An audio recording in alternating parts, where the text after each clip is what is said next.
예, 망상을 앓는 사람들이 꽤 있습니다. 어떤 망상 환자는 자신을 쥐라고 믿기도 합니다. 어떤 사람은 자신이 정부의 비밀 요원이며 신분을 숨기고 노숙자로 변장해 살아가고 있다고 믿는 진짜 노숙자들도 있습니다. 어떤 이들은 자신이 어마어마한 재력가여서 강남의 빌딩들을 막 소유하고 있다고, 그래서 그 건물에 막 들어가서 막 호통도 치고 청소 상태도 지적하고 하지만 나중에 알고 보니 아무 상관없는 그런 사람이었다는 게 드러나기도 합니다. 가끔씩 TV에 그런 사람들이 나와서 이제 밤새도록 맥도날드나 이런 곳에서 이제 커피 한 잔 시켜놓고 밤을 지새는 사람들 보신 적 있으십니까? 예. 과대망상을 앓고 있는 사람들은 정상적으로 사고하는 데 장애가 있습니다. 자기의 존재나 능력을 과대평가합니다. 때로는 이 과대망상이 피해망상으로 이제 가게 되면 좀 굉장히 심각한 위험이 될 수도 있다고 합니다. 그런데 이 공통점은, 과대망상증자들의 공통점은 자신이 처한 현실을 제대로 인식하지 못한다는 것입니다. TV에서도 가끔 나오지만 그들이 현실 인식뿐만 아니라 이 현실 인식이 올바르지 못하니까 거기에 망상이 개입돼 있으니까 이들의 말을 들어보면 현실적이지도 않고 또 횡설수설 하는 것을 알 수 있습니다. 예수님의 자기 주장, 나는 하나님의 아들이며 하나님께서 보내신 자라는 이 자기 주장을 들었던 유대인들의 감정이 딱 그랬습니다. 미친 거 아니야? 약간 그런 마음이 들었을 것입니다. 만약 어떤 이가 자신을 하나님의 아들이라고 말하고 다닌다면 과대망상증을 의심해 볼 필요가 분명히 있습니다. 아니, 과대망상증 환자라고 할 수 있습니다. 예수님은 자신을 하나님이 보내신 이라고 생각했습니다. 또 하나님과 아주 친밀하며 자신은 하나님께서 세상에 구원을 위해 보내신 사람이라고 주장했습니다.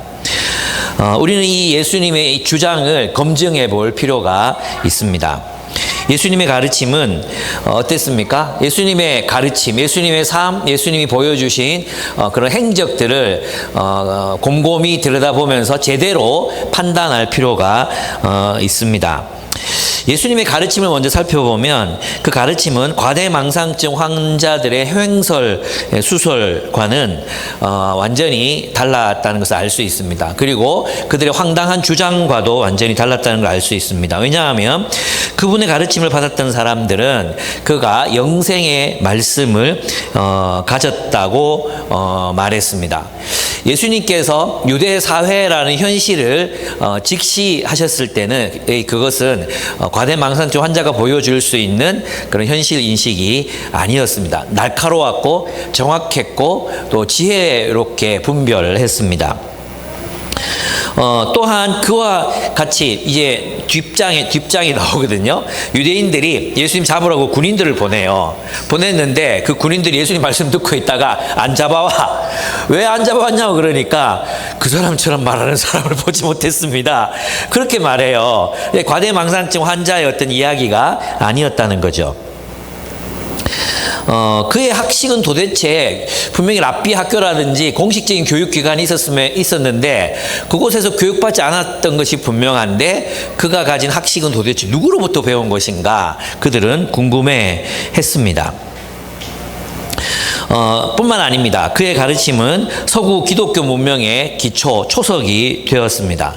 수많은 사상가, 문학가, 예술인들을 배출했습니다. 정치, 교육, 건축, 음악과 미술 등등 그의 가르침에 영향을 받지 않는 현대의 분야들은 거의 없다고 말해도 과언이 아닙니다. 과대망상증 환자의 영향력으로 보기에는 조금 아닌 부분들이 많죠. 예. 그렇습니다. 예수의 삶에는, 가르침뿐만 아니라 그의 삶에는 과대망상증이 아니라 비범한 면이 있었습니다. 예수의 추종자들은 예수를 아주 먼 곳에서 신비스럽게 바라봤던 게 아니라 같이 먹고 같이 자고 같이 여행을 했습니다. 그들은 예수님과 함께 살았습니다.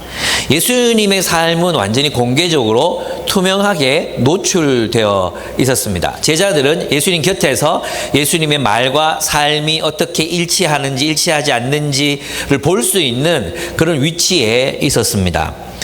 그랬던 그들이 예수를 하나님의 아들이시요 그리스도시라고 고백합니다.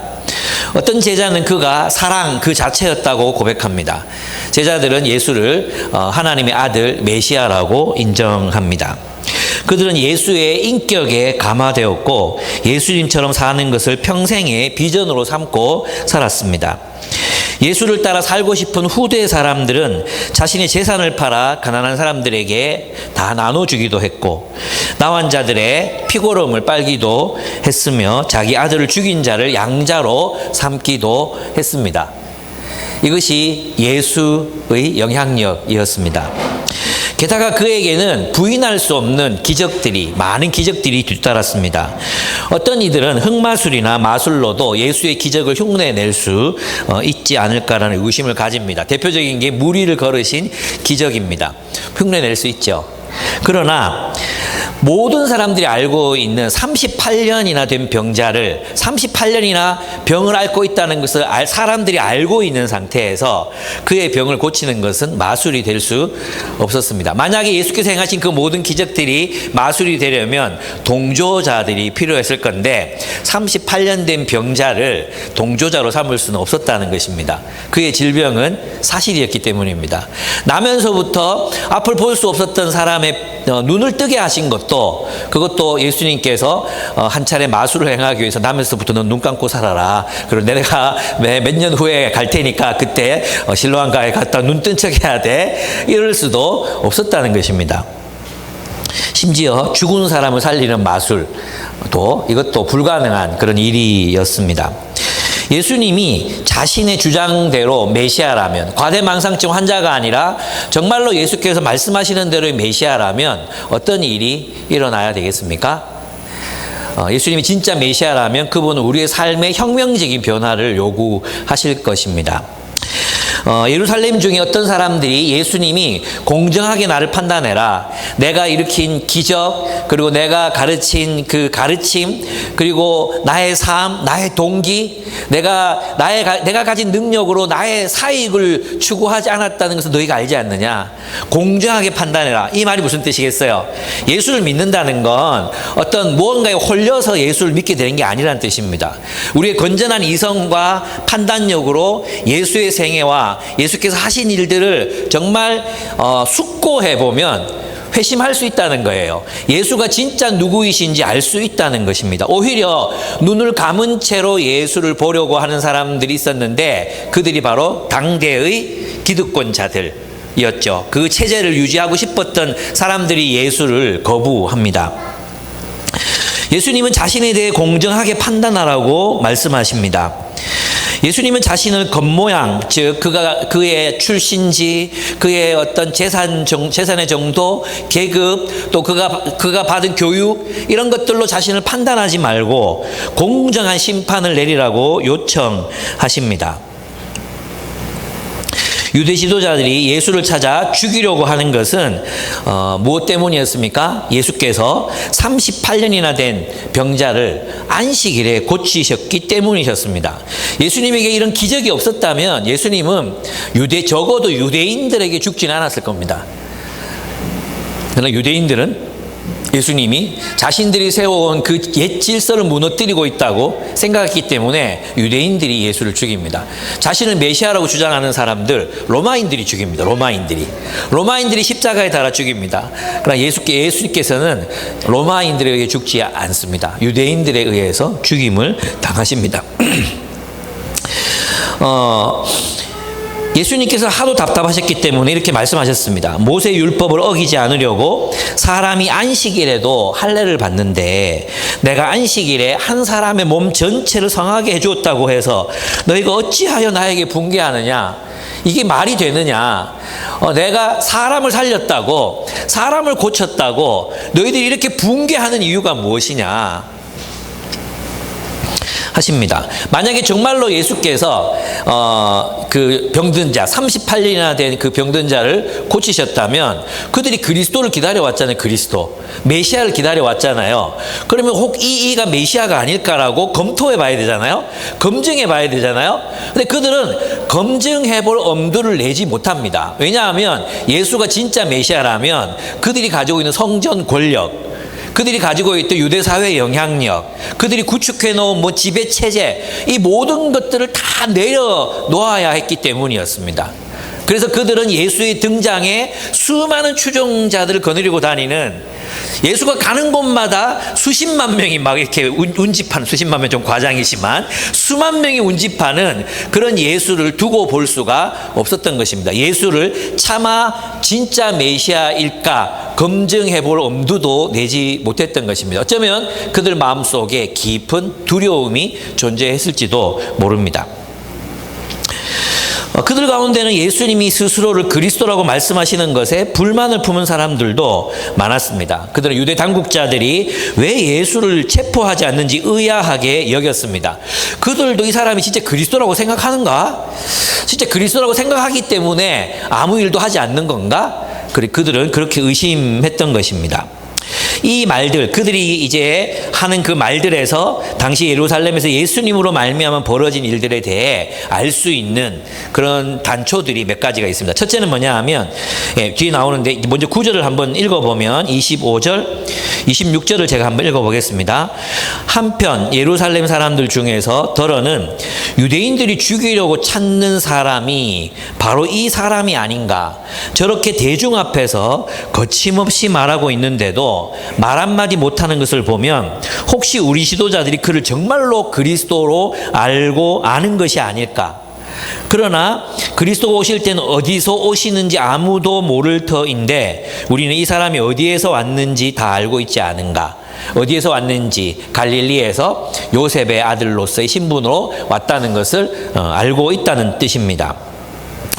이 말들에서 이제 세 가지 사실 정도를 확인해 볼 수 있는데요. 첫째는 뭐냐 하면 유대 지도자들은 예수를 죽이려고 찾고 있었다는 것입니다.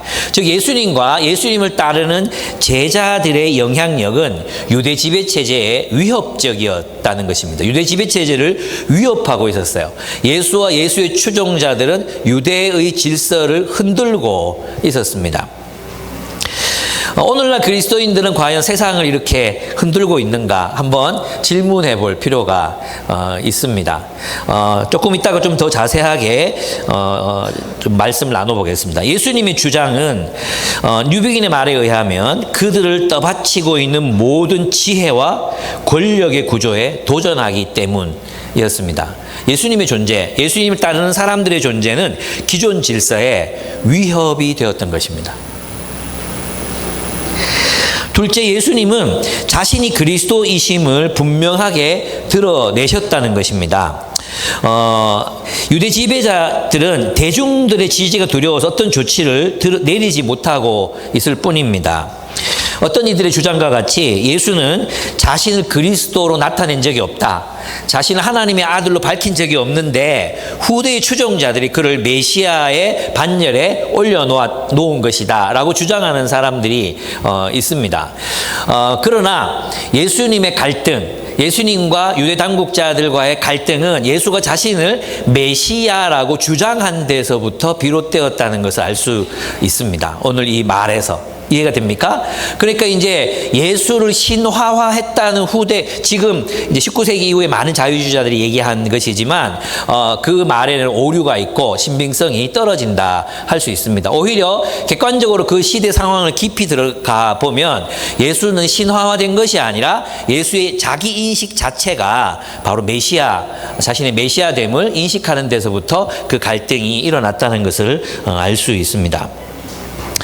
그렇습니다. 그래서 예수님에 대한 적개심과 증오는 그가 하나님의 아들이라 주장한 것에서 피어 올랐다는 것을 알 수 있는 대목입니다. 셋째, 그들은 그리스도 메시아를 기다리고 있었습니다.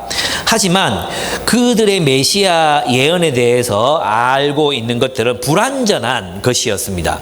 마치 이제 퍼즐이 있으면 조각 몇 몇 조각, 좀 적게 가진 사람은 한 조각, 좀 많이 가진 사람은 여러 조각, 그 여러 조각으로 그들이 생각하는 메시아 상을 이렇게 나름으로 그려내고 있었던 거죠. 그런데 여러분 아시겠지만 퍼즐은 완성이 돼 봐야 전체 모양이 어떤지 알 수 있잖아요. 그런 것처럼 예수께서 메시아가 되셔서 와 보셔야, 와서 이제 자신이 메시아가 진짜 오셔서 어떤 모습을 보여주셔야 전체 퍼즐이 이제 이런 모습이었구나라고 알 수 있게 됩니다. 그렇습니다.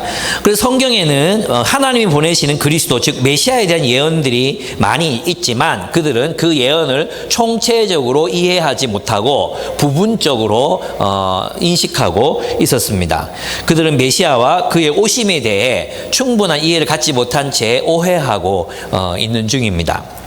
그래서 우리는 이제 메시아 예언들을 한번 살펴볼 필요가 있습니다. 하나님은 메시아를 보내셔서 하나님이 정의와 공의로 다스리신 하나님의 나라를 세우시겠다고 꾸준히 수세기 동안 말씀해 오셨습니다. 예언자들의 예언을 알고 있었던 이스라엘 사람들은 오실 메시아에 대해서 그래서 어렴풋하게 그림을 그리고 있었던 것 같습니다. 그러나 그분이 오시기 전까지는 확실하게 알 수 없고 퍼즐의 부분적인 조각만을 가지고 있는 것처럼 전체 그림은 완성되어야만 했습니다. 하나님이 예언자들을 통해서 말씀하셨다. 그죠? 이걸 믿지 못하는 사람들이 좀 있습니다. 그냥 사람들이 말한 거 아니야? 그냥 사람들이 그 당시의 사회적 인식을 가지고 말한 게 하나님의 말씀이라고 하는 거 아니야? 이렇게 믿는 사람들이 더러 있습니다. 그런데 이제 제가 조금 다른 사례이긴 하지만 그 오은영 씨가 최근에 금쪽 상담소라는 프로그램에서 탤런트를 하시다가 박수무당이 된 정호근 씨를 만났습니다. 정호근 씨. 이분은 이제 아들, 딸 두 자녀가 이제 자기보다 먼저 죽은 것을 보고 마음이 너무 슬퍼가지고 슬픈 가운데 있을 때 신병이 든 거예요. 신병. 그러니까 막 배가 너무 아프고 막 이렇게 된 거예요. 그래서 이제 내림구출하면 낫겠다 해서 이제 내림구출했는데도 낫지 않다가 어느 순간 갑자기 이제 낫게 됐대요. 그런 얘기를 하면서 이제 오은영 씨한테 그런 질문을 했어요. 오늘날 정신의학에서는 이런 신내림이라든지 우리 이제 이걸 성경적인 용어로 하면 신내림이라기보다 귀신 들림, 빙의 이것을 어떻게 보느냐 이렇게 물었거든요. 그랬더니 오은영 씨가 예상치 못한 답을 했어요. 저도 이제 얼마 전까지만 해도 귀신 들림을 기독교 신학 내부에서도 조현병이나 정신분열증의 하나로 이해하려는 흐름들이 있었거든요. 그래서 귀신 들림이라는 용어를 이제 설명할 수 없었기 때문에 귀신 들림을 이제 정신병이라든지 이런 걸로 몰랐기 때문에 그 당대 사람들이 이해하는데 귀신 들림이라고 표현했다 이렇게 얘기했단 말이에요. 근데 오은영 씨가 뜻밖의 얘기를 하는데 그 귀신 들림이라든지 빙의라는 것은 정신의학적으로 어느 부류에도 속할 수 없는 어떤 현상을 나타낸대요.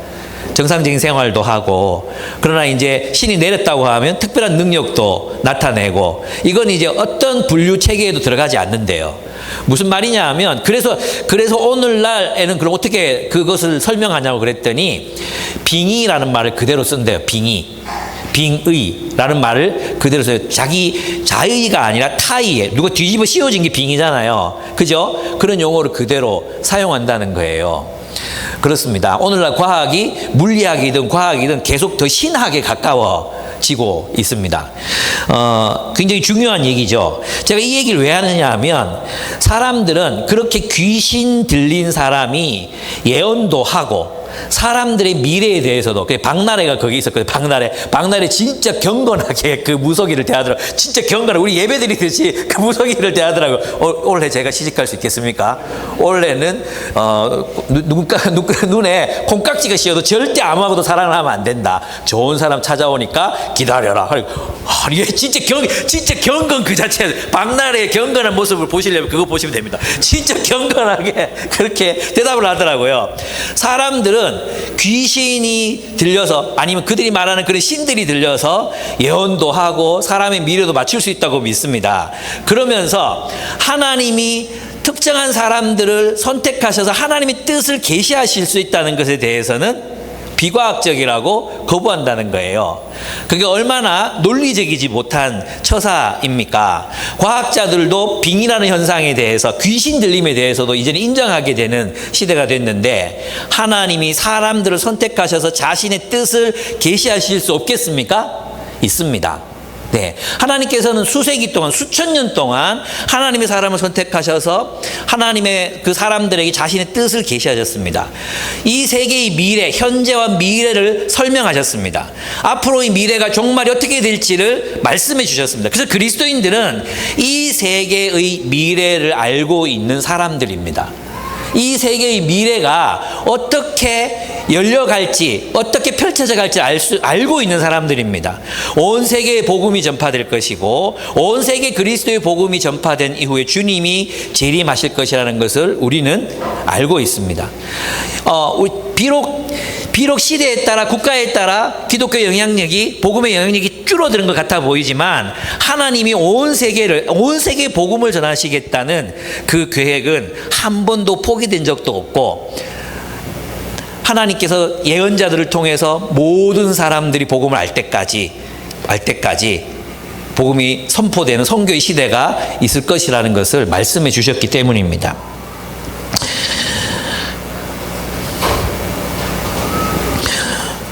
그런데 유대인들은 메시아 예언에 대해서 부분적으로 알고 또 오해하고 있는 부분들이 있었습니다. 그들이 말한 그리스도가 오실 때에는 어디서 오시는지 아무도 알 수 없다. 사실 이 말은 구약 성경에서 찾아볼 수 없어요. 그러니까 메시아가 오실 때 어디에서 오는지 알 수 없다. 이 말은 구약 성경에서 찾아볼 수 없는 말이거든요. 그런데 이제 유일하게 이제 김혜권 교수가 이제 말라기에서 아마 그것을 찾았을 것이라고 이야기를 합니다. 말라기에 보면은 BC 445년, 제가 여기 벌써 이제 우리 호흡이 잘 맞잖아요. 네, BC 445년부터 활동했던, 이제 포로로 잡혀갔다가 포로귀 1차, 2차, 마지막 3차, 그 3차 포로 귀환 때 활동했던 선지자가 말라기였습니다. 근데 말라기 이후에는 선지자가 400여 년 동안 나오지 않습니다.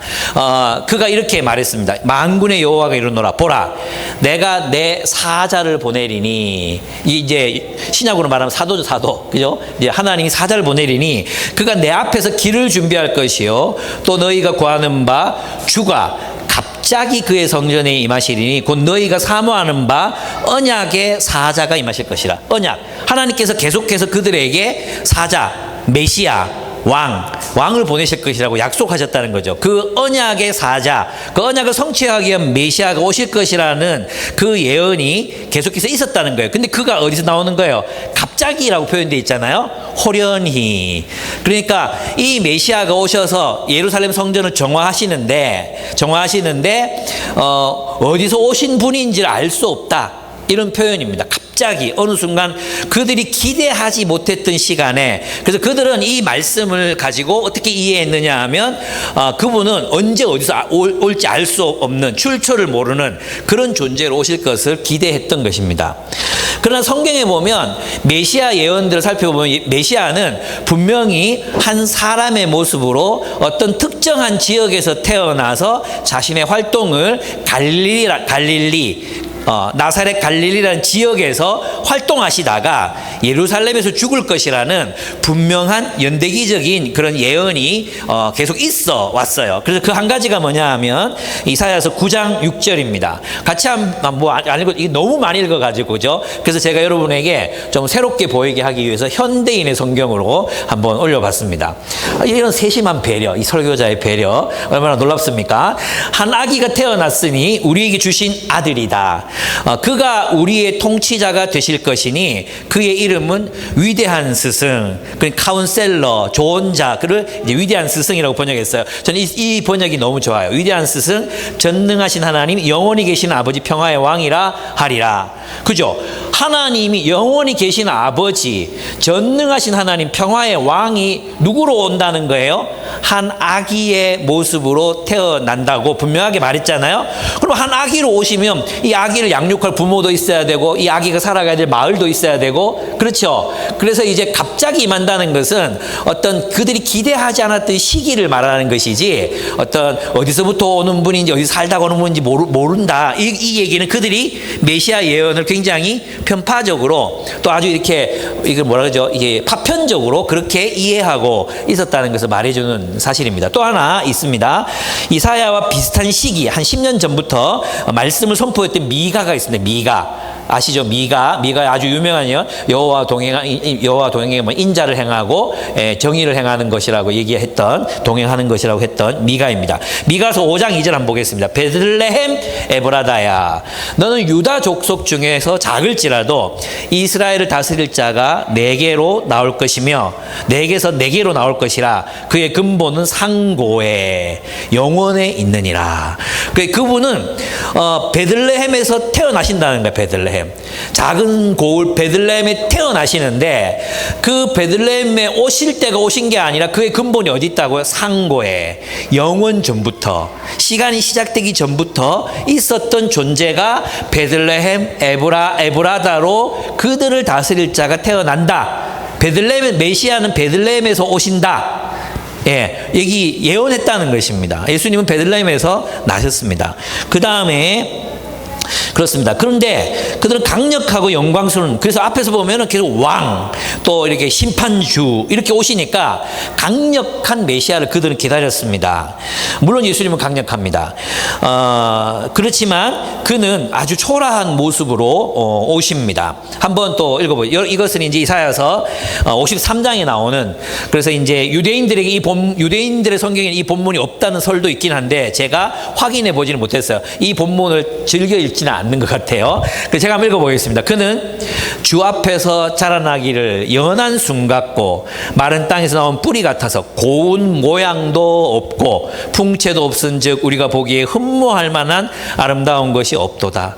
그는 멸시를 받아 사람들에게 버림받았으며 강고를 많이 겪었으며 질고를 아는 자라. 마치 사람들이 그에게서 얼굴을 가리는 것 같이 멸시를 당하였고 우리도 그를 귀히 여기지 아니하였도다. 이게 이사야서에 있는 메시아 예언이거든요. 그러니까 이 메시아는 사람들이 인정받지 못하는 메시아로 오신다는 거예요. 그죠? 멸시도 당하고 또 그 외모, 그의 출신이라든지 또 살아가셨던 장소라든지 이런 것들이 사람들에게 그렇게 그닥 이렇게 흠모할 만한 대상이 없는 거예요. 그죠? 그리고 그분의 외모도, 풍채도 그렇게 좋지 못하고 흠모할 만한 아름다운 게 없다. 형제 여러분, 우리는 예수를 닮았습니다. 우리는 예수님을 닮았습니다. 그래서 우리의 외모를 정우성처럼 생기지 못한 것에 대해서 정우성은 예수와 멉니다. 거리가 먼 사람이고 우리 보통 사람들은 예수를 닮은, 흠모할 만한 것이 없는 그런 존재들임이 얼마나 감사한지 모르겠습니다.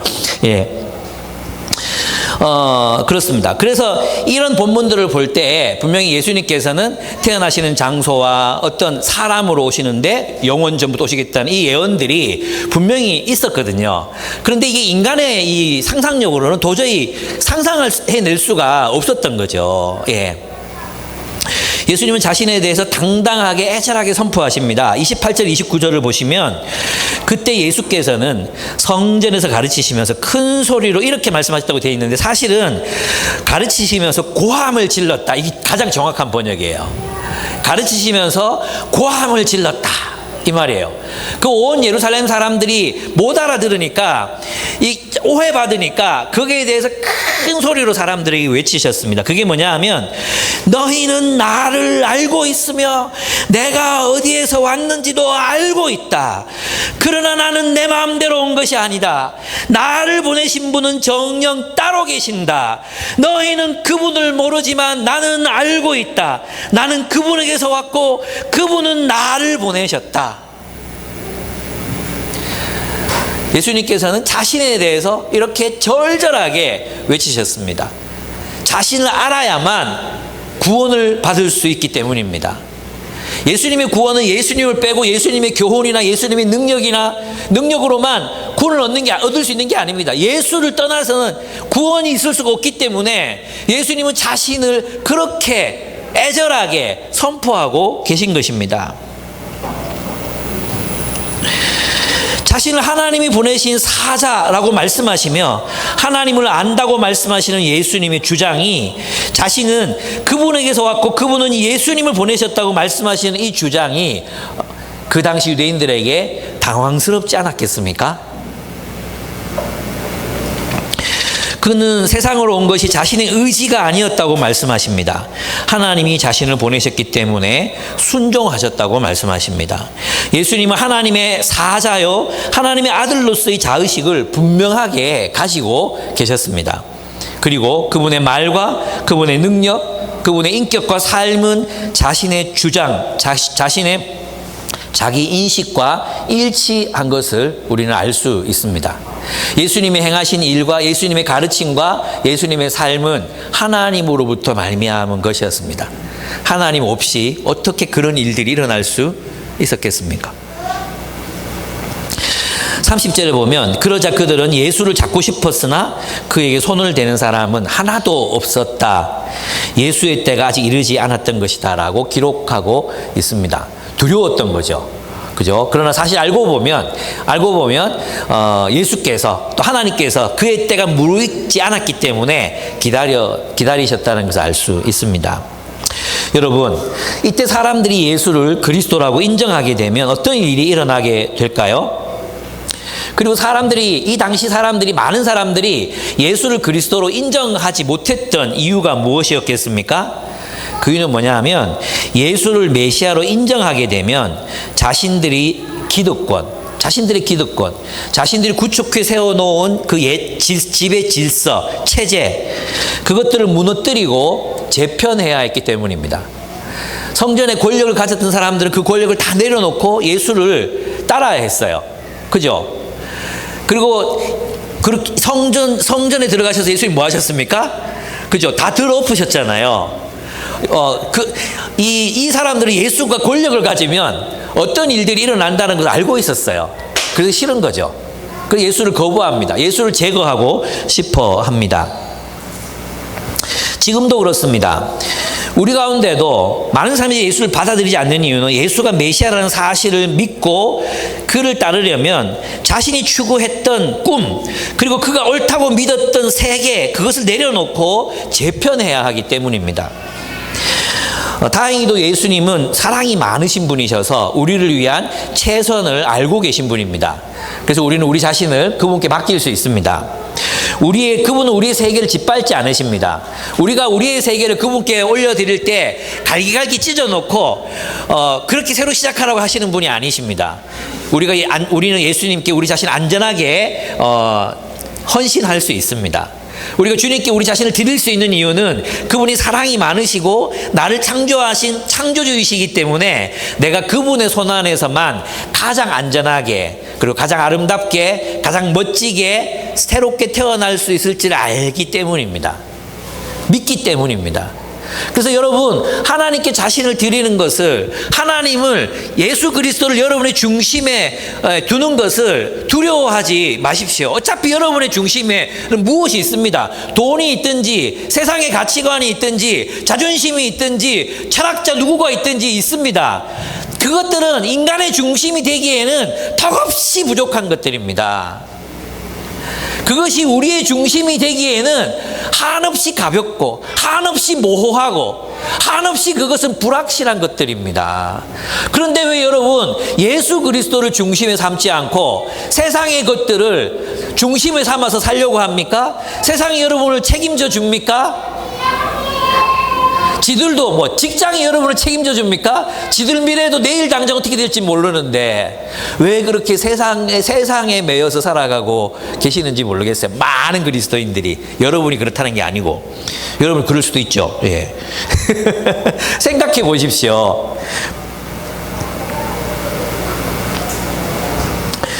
그렇습니다. 또한 정말 예수를 그리스도라고 인정하게 되면 예수를 나의 중심, 나의 왕으로 모셔야 되잖아요. 그죠? 그분을 신뢰함으로 여러분의 중심에는 누가 있습니까? 여러분의 중심에는 무엇이 있습니까? 여러분의 삶은 무엇을 중심으로 돌아가고 있습니까? 그게 여러분의 메시아입니다. 그게 여러분의 구원자입니다. 두려움일 수도 있고요, 불안감일 수도 있고요, 그죠? 의심일 수도 있고요, 돈일 수도 있고, 권력일 수도 있고, 학문일 수도 있고, 세상에서 출세하는 어떤 욕망일 수도 있고, 여러분의 중심에 그리스도를 두시기를 두려워하시는 이유가 무엇입니까? 한번 되물으면 여러분의 중심에 예수를 두지 못하는 이유가 무엇입니까? 여러분이 중심으로 삼으려고 하는 그것은 과연 안전합니까? 과연 그것은 중심으로 삼을 만한 것입니까?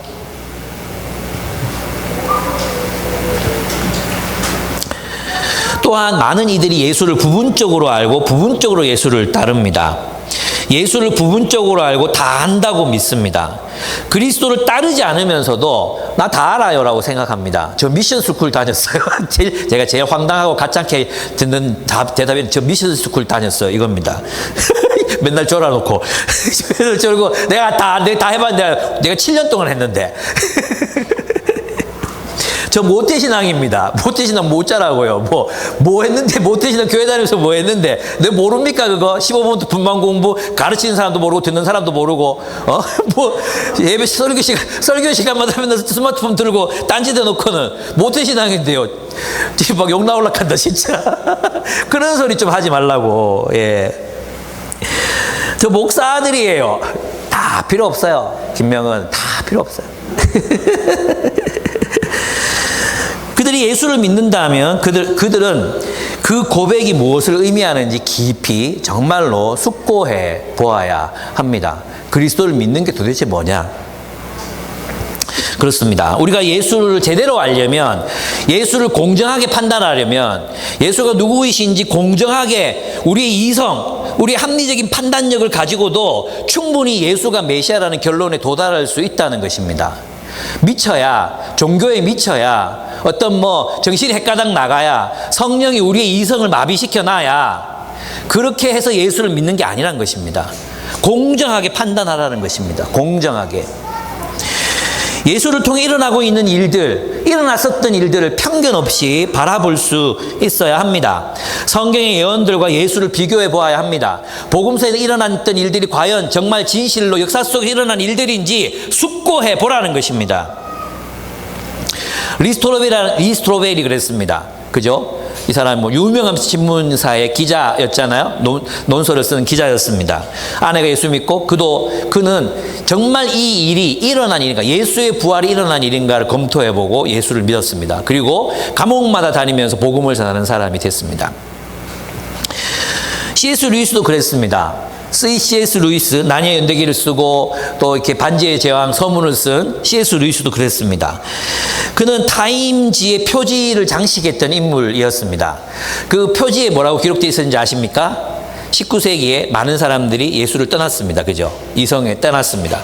근데 C.S. 루이스를 통해 20세기에 서구인들을 예수께로 돌이키게 한 인물이라고, 나도 그런데 한번 그렇게 기록돼 봤으면 좋겠다. 예. 그런 위대한 증인이 되었습니다. 검토했습니다. 자기가 믿는 걸 검토했다는 것입니다. 예. 알리스트 맥가라스, 유명한 20대 박사학위를 옥스포드 이런 데서 박사학위를 받은, 세계의 박사학위를 받은 똑똑한 인물들도 그렇게 검토해 보았습니다. 그렇습니다. 기독교는 생각 없이 믿는 종교가 아닙니다. 생각하라고 말씀하십니다. 생각하라. 공정하게 판단하라. 깊은 숙고, 예수에 대한 깊은 숙고는 회심을 낳게 되어 있습니다. 오히려 예수를 거부하는 사람들이야말로 예수를 피상적으로 알고 부분적으로 파악하고 눈을 감은 채 예수를 보려 한다는 것입니다. 다행히 이 당시 사람들 중에는 이런 합리적 이성을 가진 사람들이 있었습니다. 예수는 과대망상증 환자로 분류하기에는 너무나도 위대하다는 것이었습니다. 유대 지도자들의 분위기는 적대적이었습니다. 그리고 그 유대 지도자들과 밀접한 관계 속에 살아가는 사람도 있었단 말이에요. 그들은 이런 앞에서 말했던 그런 반응이 왜 안 잡아가는데? 하는데 이렇게 기득권을 가지고 있었다는 거예요. 기득권과 연결되어 있었다는 그런 뜻입니다. 그런 의미에서는 편견은 아닌 것 같아요. 예. 그런데 이제 많은 민중들의 생각은 달랐습니다. 많은 민중들은 이렇게 말합니다. 31절, 그러나 군중 가운데는 그리스도가 정말 온다 해도 이분보다 더 많은 기적을 보여줄 수 있겠는가 하며 예수를 믿는 사람이 많았다. 이게 진짜 상식적으로 생각해 보면 이게 만든 판단 아닙니까? 그들의 말로는 그들은 굉장히 논리적으로 사고했습니다. 설혹, 이 사람이 그리스도가 아니라고 치자. 그러면 도대체 그리스도가 오면 얼마나 많은 기적을 보여줘야 되는데, 이게 이들의 논리적인 결론이었어요. 이 예수가 그리스도가 아니라고 치자. 그럼 그리스도가 왔어. 그럼 그 사람이 이 그리스도보다 더 많은 기적을 보여줄 수 있을까? 이게 이제 그들이 내렸던 결론이라는 것입니다. 그래서 많은 사람이 예수를 따릅니다. 마찬가지로 오늘날 이 시대에도 예수를 주목해서 살펴본다면, 그리고 그 복음서를 기록한 사도들의 기록들의 진실성을 한번 깊이 있게 검토해 본다면 우리는 예수를 믿을 수 있습니다. 예. 근데 이제 대제사장들과 바리새인들의 판단은 또 다릅니다. 사람들이 수군거리는 걸 들었어요. 막 수군거리면서 이게 예수가 그리스도가 아니면 도대체 그리스도는 뭘 해야 되는데, 니도 그렇게 생각하나? 나도 그렇게 생각했는데, 예수가 그리스도 맞는 것 같지? 성경에서 그렇게 얘기했잖아. 난 맞는 것 같은데 내가 찾아봤거든. 이러면서 막 얘기를 나누니까, 이 얘기를 나누는 것들이 누구에게 귀에 들어갔습니까? 유대 지도자들의 귀에 들어가게 됩니다. 그래서 그들과 사제들은 예수를 잡아오라고 성전 경비병들을 보냅니다. 여기 사제라고 번역된 단어들은 사두개인들입니다. 대제사장 계급을 말합니다.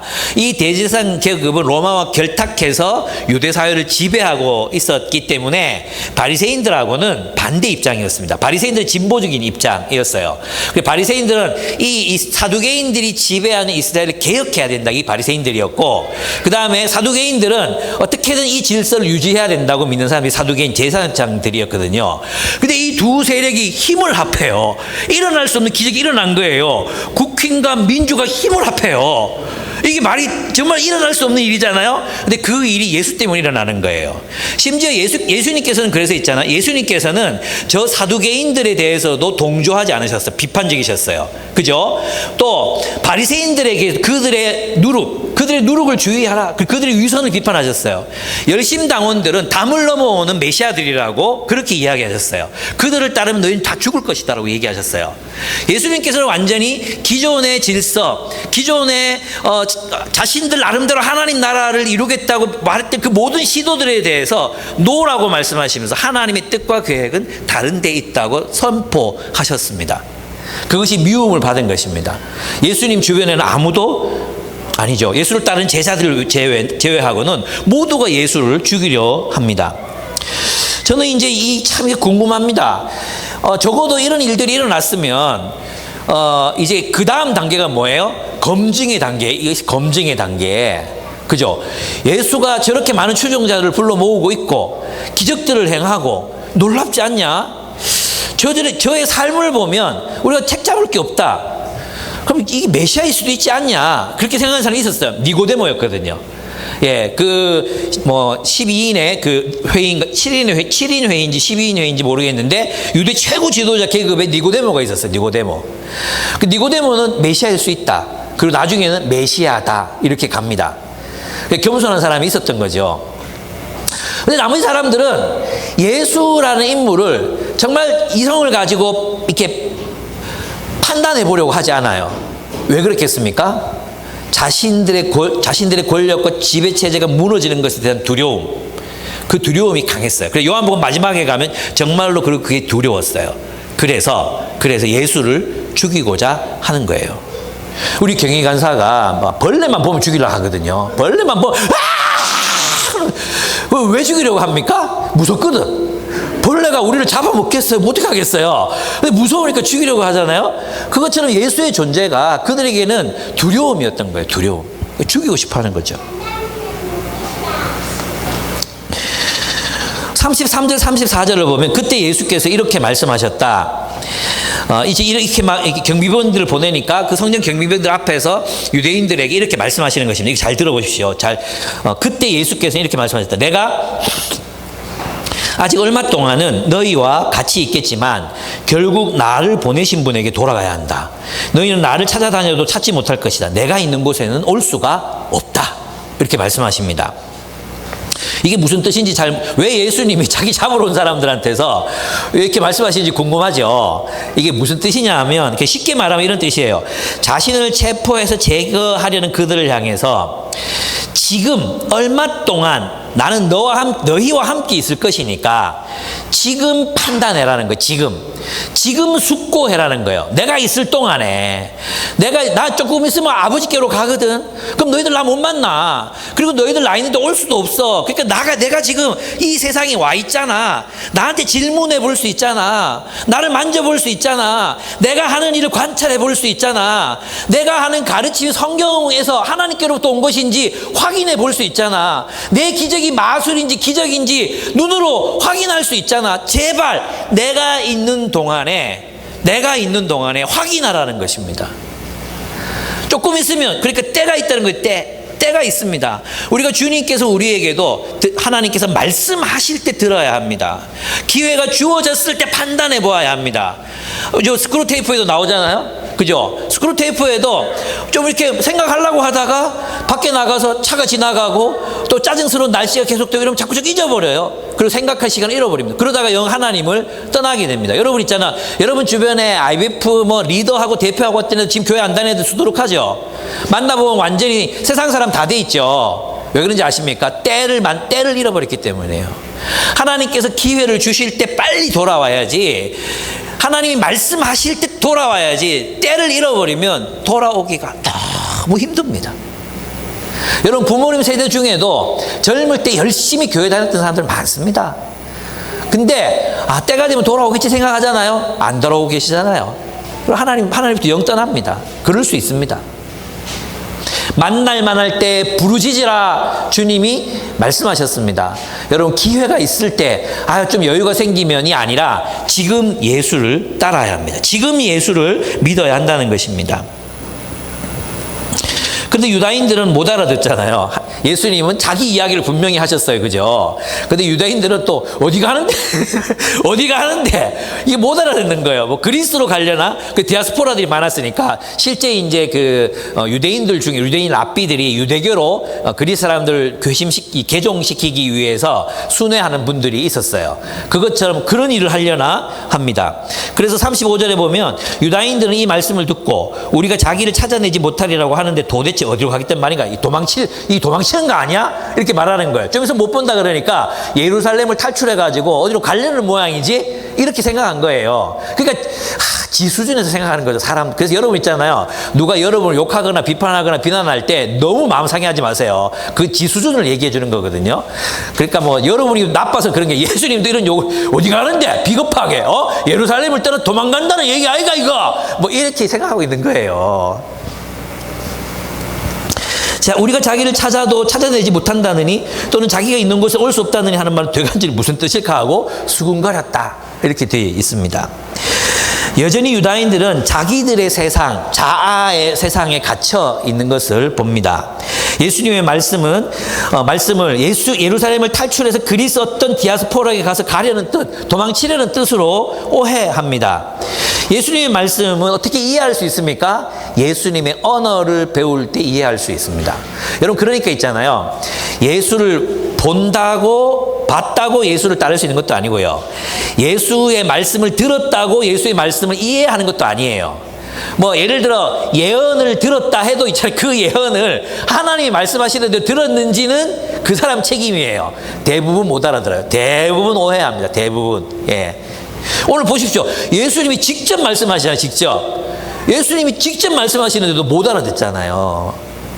그럼 어떤 사람들이 예수의 언어를 이해할 수 있느냐? 예수의 세계를 살아봐야 되는 거예요.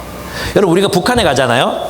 북한에 가면 북한말 한국어 같은 한국어잖아. 한국어. 그죠? 똑같은 말이라니까요. 근데 가서 막 얘기해 보면 그가 쓰는 용어와 내가 쓰는 용어가 달라요. 그래서 오해가 일어나고 갈등이 일어나는 거죠. 이해가 됩니까? 그럼 우리 북한 사람들이 말을 어떻게 이해할 수 있습니까?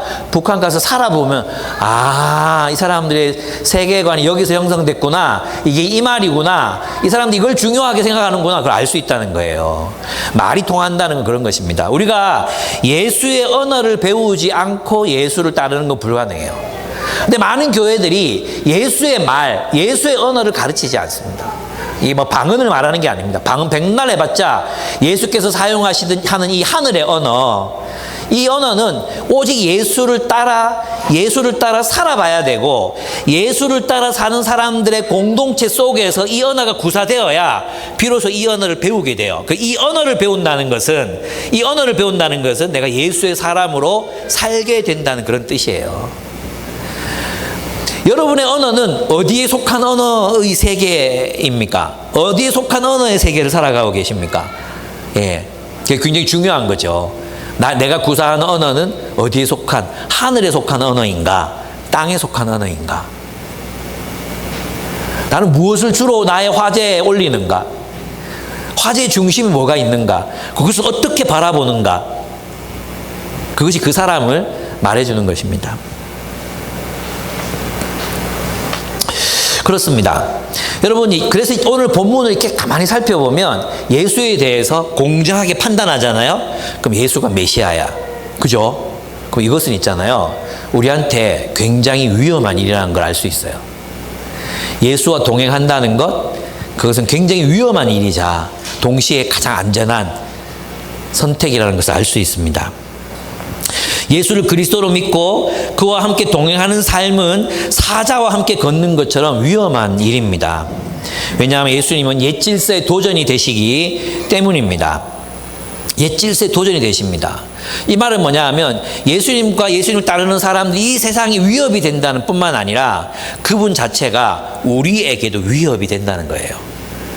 우리가 중요하게 생각했던 것, 우리의 꿈, 우리의 가치, 우리가 옛 세상에서 형성된 가치관들, 우선순위, 이런 것들을 예수님께서는 아니 그거 아니야 라고 친절하게 말하시면서 하나씩 그것을 무너뜨리시고 새롭게 세워가십니다.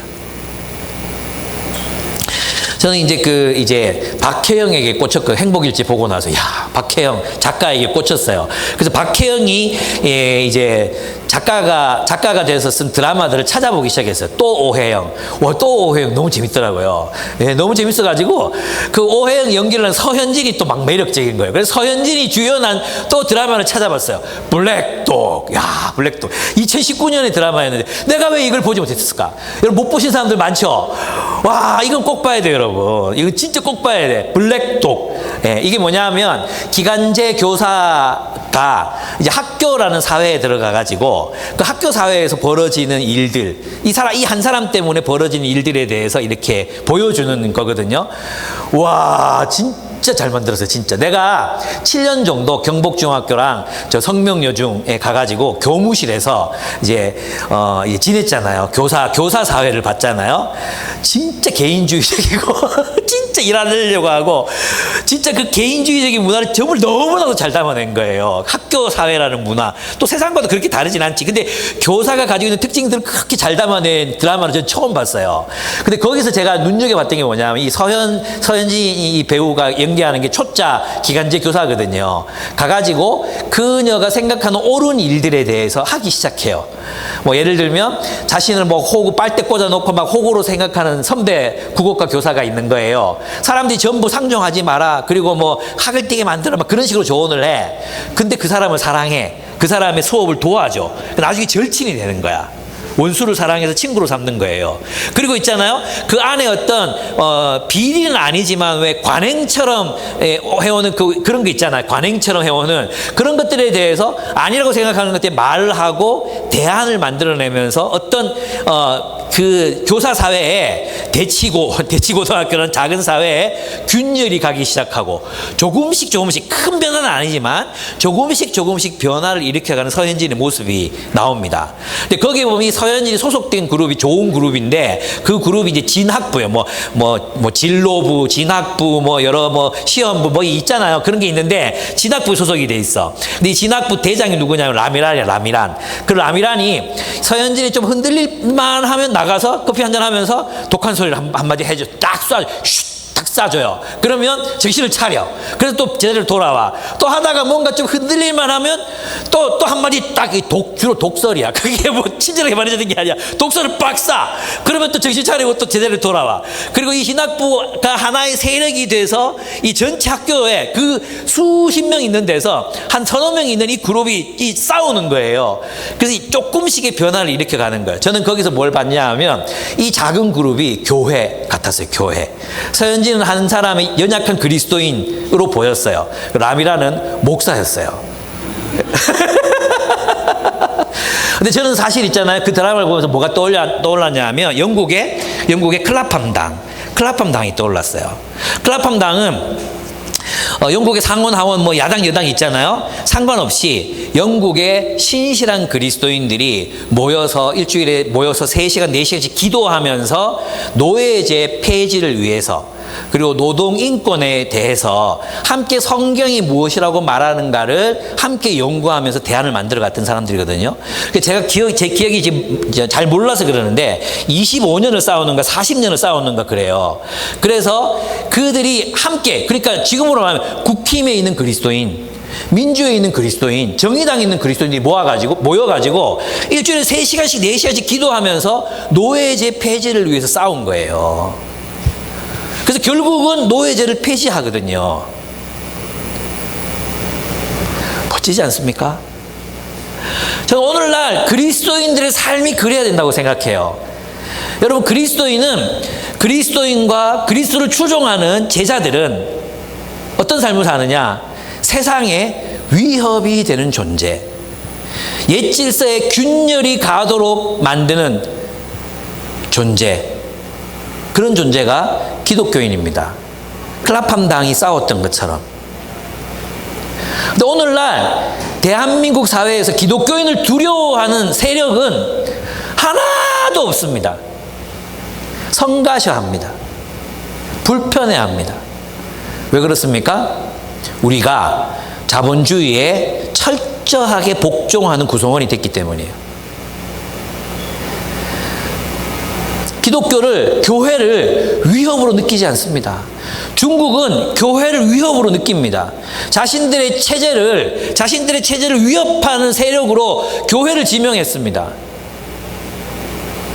이슬람은 교회의 존재를 자신들의 세력을 위협하는 세력으로 규정합니다. 힌두교도 마찬가지입니다. 그러나 자본주의 세계를 살아가는 기독교인들을 두려워하는 자본주의자는 아무도 없습니다. 왜 그런지 아십니까? 우리가 자본주의자가 됐기 때문입니다. 그리스도인이 아니라. 우리가 그리스도를 따르는 그리스도의 제자들이라면 우리는 이 세상을 향해서 위협적인 존재, 옛 질서의 한계를 지적하고 대안을 만들어가는, 욕을 먹고 때로는 모든 사람들이 적이 되고 때로는 예수님처럼 모든 세력들이 다 죽이려고 하고, 그럼에도 불구하고 하나님의 말씀을 따라 꿋꿋이 서서 저항하는 그런 그리스도의 모습을 잃어버렸기 때문입니다.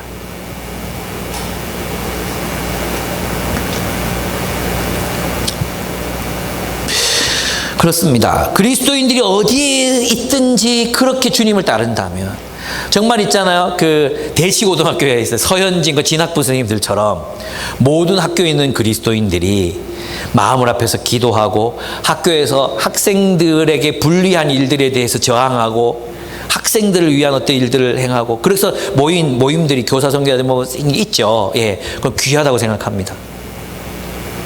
모든 직장에서, 자신들이 살아가는 모든 곳에서 하나님의 뜻을 행하기 위해서 모여서 함께 할 수 있다면 얼마나 많은 일들이 일어날까요?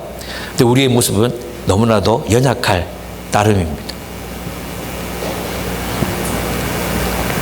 문제는 우리 개인들조차도, 교회만이 아니라 우리 각 개인들조차도 예수의 길을 따르지 않으려 한다는 것입니다.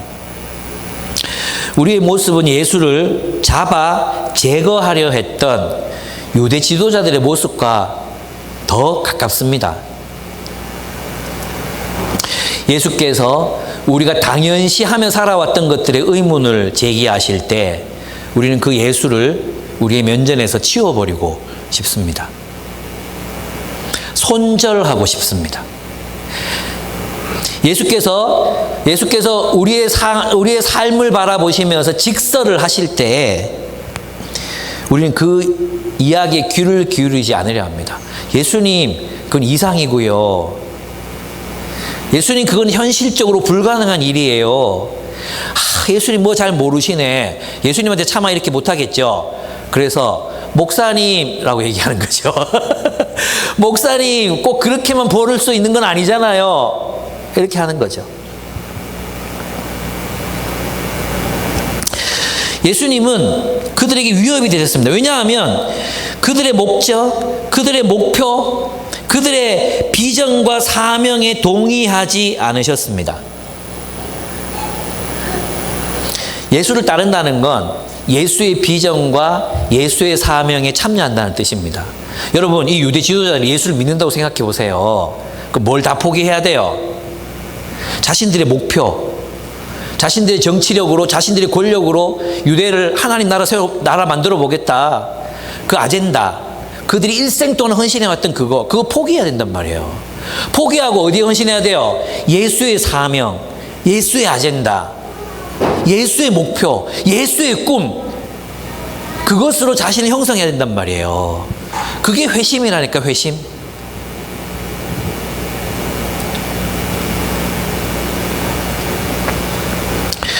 그런데 우리가 예수께서 원하시는 그 새 창조에 참여해서 하나님 나라 세워가자, 우리 마음에는 저항이 있는 거죠. 그죠? 아니, 어떻게 교회가 그래 전부가 될 수 있어요? 이렇게 얘기하게 되는 거죠. 아니, 그럼 우리는 언제 돈 써요? 또 초록을 입은 도서관 만든 다음에, 나중에 목사님 학교 세운다 하는 거 아이가? 막, 이렇게 마음이 두렵죠. 아니라고 저는 믿습니다. 여러분을 저는 신뢰합니다. 네. 여러분 예수의 제자시니까. 저는 진짜 믿습니다, 여러분. 그리고 좀 잘하고 계시다고 저는 믿습니다. 혹시라도 이런 마음들이 있지 않을까 두려워서 예수의 꿈과 비전이 나의 꿈과 나의 비전이 되지 않고 있고, 여전히 나는 내가 세상에서 추구하는 꿈이 따로 있고 예수님의 꿈과 비전은 따로 있고, 이렇다면 예수님 그 손절한 거 아닙니까? 그게 예수님 그 손절한 거죠. 예수님이 나의 이성교제에 대해서, 나의 부부 생활에 대해서, 부부 관계에 대해서 말씀하실 때 그 말에는 귀 기울여 하지 않고 내 본성을 따라 행하고 있다면 우리 그때 예수님께 말하지 마세요라고 말하고 있는 거죠. 더 이상 말하지 마세요. 예수님께서 내 주식 투자와 그리고 또 코인 투자에 대해서 말씀하시고자 할 때 입 다무세요. 예수님은 1세기 사람이에요. 1세기 사람. 20세기 화폐 제도를 모르시잖아요. 이러면서 입 다물라고 할 수 있다는 것입니다. 예수님이 사셨던 삶과 내가 사는 삶이 다르잖아요. 그렇게 말할 때 우리는 예수님과 손절하게 되는 것입니다.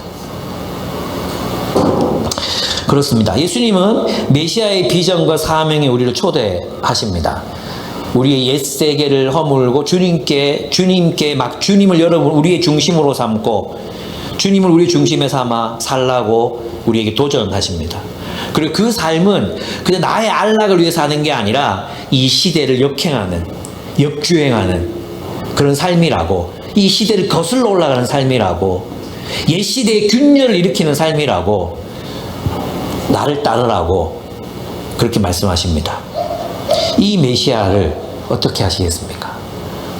이 새로운 삶을 살라는 요청이 뭔지 아십니까? 내게로 와서 생수를 마셔라. 네 배에서 생명의 강이 흘러나리라. 성령이 흘러나리라. 말씀하셨던 그 약속이 바로 그 말씀입니다. 새로운 삶을 살라. 여러분 앞에 예수께서 나를 통해, 김유복 목사를 통해, 이 미련한 설교를 통해 말씀하고 계십니다. 여러분의 중심, 여러분 정말 예수를 메시아라고 믿으신다면 여러분 우리는 어떻게 살아야 하겠습니까? 함께 기도하겠습니다.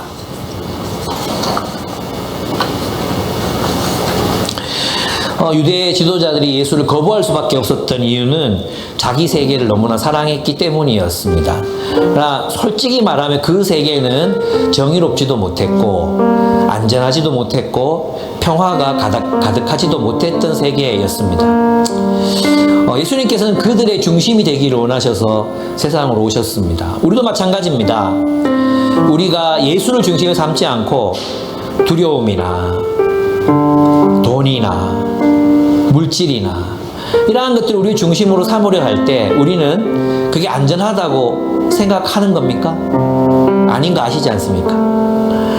예수가 우리의 중심이 되시기를 예수를 정말 공정하게 판단하시고 그 예수를 메시아로 따르기를 결단하면서 주님 앞에 나아갔으면 좋겠습니다. 함께 기도하시겠습니다.